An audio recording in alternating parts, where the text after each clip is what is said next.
कमला और उसका बेटा गगन केदारनाथ जाने वाली बस में बैठ जाते हैं। भगवान, बस में जल्दी से केदारनाथ पहुंच जाओ, मेरा तो मन घबरा रहा है। माँ, हम कब तक केदारनाथ पहुँचेंगे?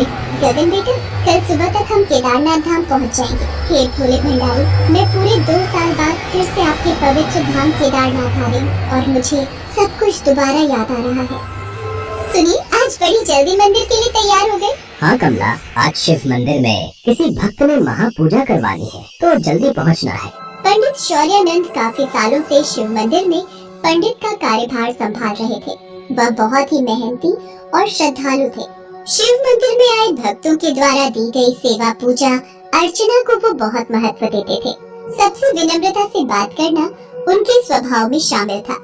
पंडित जी, आपने बहुत ही विधि विधान के साथ इस महापूजा को संपन्न किया है। यही आपकी खासियत है। आप जल्दी में कोई कार्य नहीं करते। इसी कारण तो मंदिर के ट्रस्टी श्री राम नारायण जी ने पंडित जी को इतने सालों से इस शिव मंदिर का कार्यभार सौंपा हुआ है। पंडित जी, ये आज का चढ़ावा जो मंदिर की थाली में एकत्र हुआ है। भुवन, ये सब दान पेटी में ही एकत्र कर दो और ये कुछ रुपए और हैं, ये भी वो सामने वाली दान पेटी में ही डाल दो।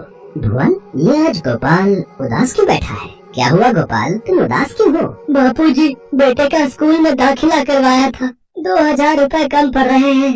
आपको पता है मेरी पत्नी सुमन के मियादी बुखार के इलाज में इस बार दवाई में ज्यादा रुपए खर्च हो गए। अब स्कूल के कैसे दूं, समझ में नहीं आ रहा। गोपाल, तू मुझे बापूजी बोलता है, फिर भी मुझे बताने में इतनी देर लगा दी। रुक, मैं अभी आता हूँ। ये ले पकड़, ये 2000 रुपए, और कुछ जरूरत हो तो बता देना। पर बाबूजी, ये तो आपकी तनख्वाह से थे, ये आपने।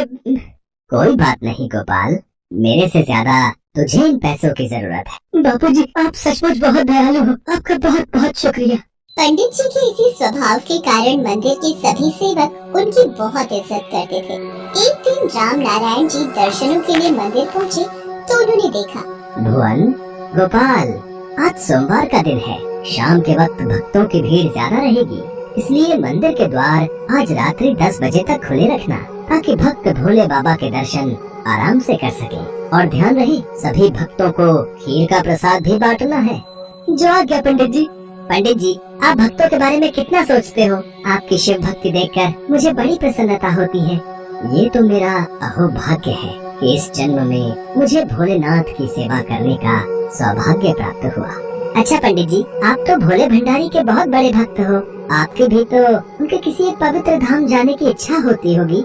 राम नारायण जी, मेरी इच्छा तो केवल यही है कि मैं भोलेनाथ के चरणों में अपना संपूर्ण जीवन समर्पित कर दूं। राम नारायण जी, बापूजी की एक इच्छा मुझे भी पता है।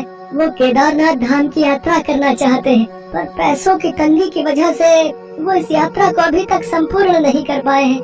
अच्छा किया गोपाल, जो तूने मुझे ये बात बता दी। पंडित जी के लिए केदारनाथ यात्रा जाने का सारा बंदोबस्त मैं जरूर करूँगा। उन्होंने भी इस मंदिर के लिए बहुत कुछ किया है, तो हमें भी उनके लिए कुछ करना चाहिए।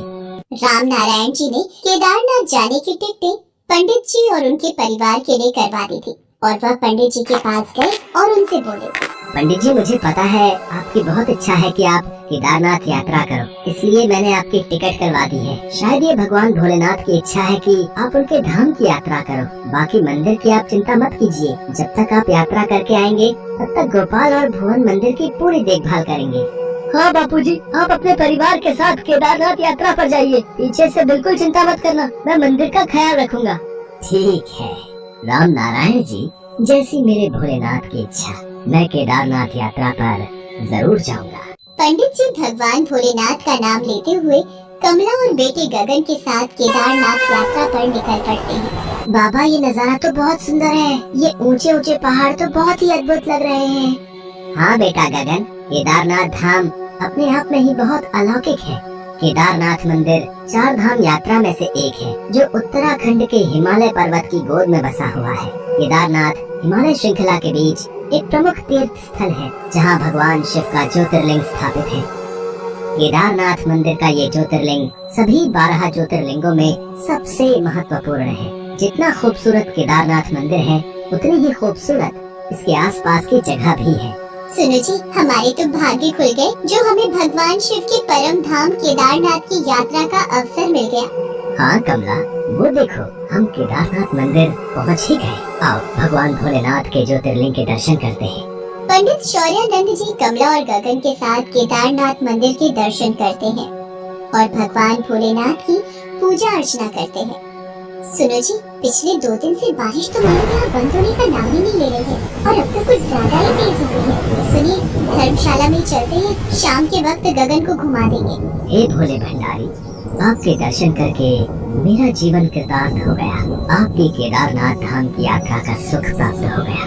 कमला, आज राम नारायण जी की वजह से हमें इस यात्रा का अवसर मिला। भोलेनाथ के दर्शन हो गए। बाबा चलो ना, कुछ देर हम इधर उधर घूमने चलते हैं।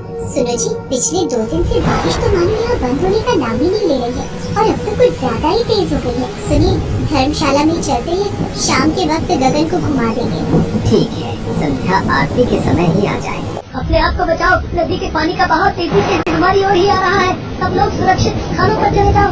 कमला, लगता है मंदाकिनी नदी में पानी का बहाव तेज हो गया है।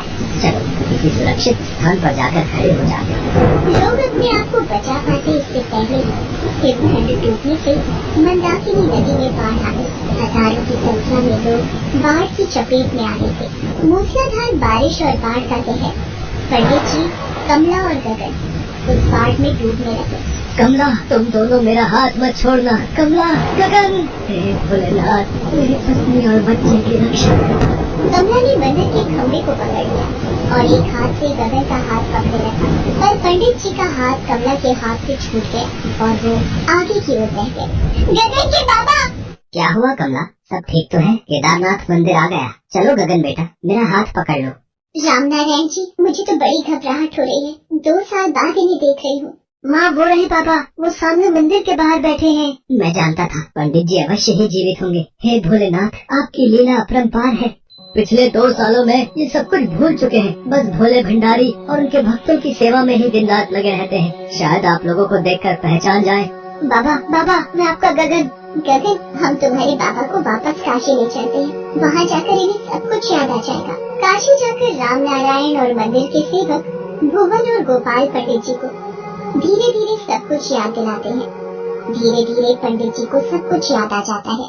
कमला, मुझे सब कुछ याद आ गया है। केदारनाथ धाम में आई बाढ़ में न जाने कितने लोग रह गए। बड़ी मुश्किल से मैं एक पेड़ की सहायता से बहता हुआ जा रहा था।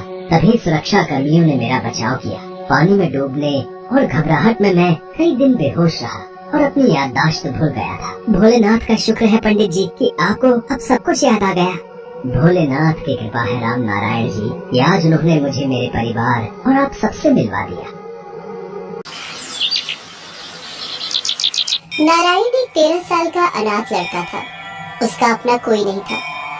एक बार शिव मंदिर के पुजारी जी ने कहा कि जिनका कोई नहीं होता उनके भगवान होते हैं। तभी से नारायण भगवान शिव को अपना मानकर उनका भक्त बन गया। नारायण बस अड्डे पर बनी एक चाय की दुकान में नौकर था। वो सुबह भगवान शिव के मंदिर जाता और उसके बाद पूरा दिन चाय की दुकान पर बर्तन धोना, यात्रियों को बस में चाय बेच कर आना, इधर उधर भाग भाग कर चलती बसों में उतरना चढ़ना उसका रोज का काम था।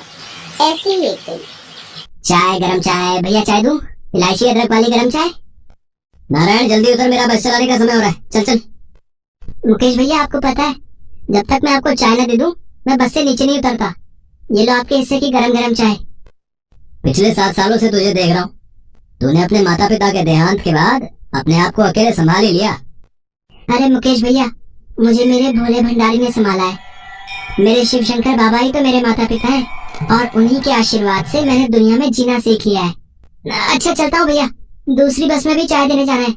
जय भोले बाबा की। नारायण ऐसे ही भगवान शिव का नाम लेते हुए रोजाना अपना काम पूरी मेहनत और लगन से करता था। ऐसे ही दिन गुजर गए थे। एक दिन नारायण का मालिक उससे बोला, नारायण, मुकेश आज हरिद्वार बस ले जा रहा है। अभी चाय पीने आया था तो बता रहा था।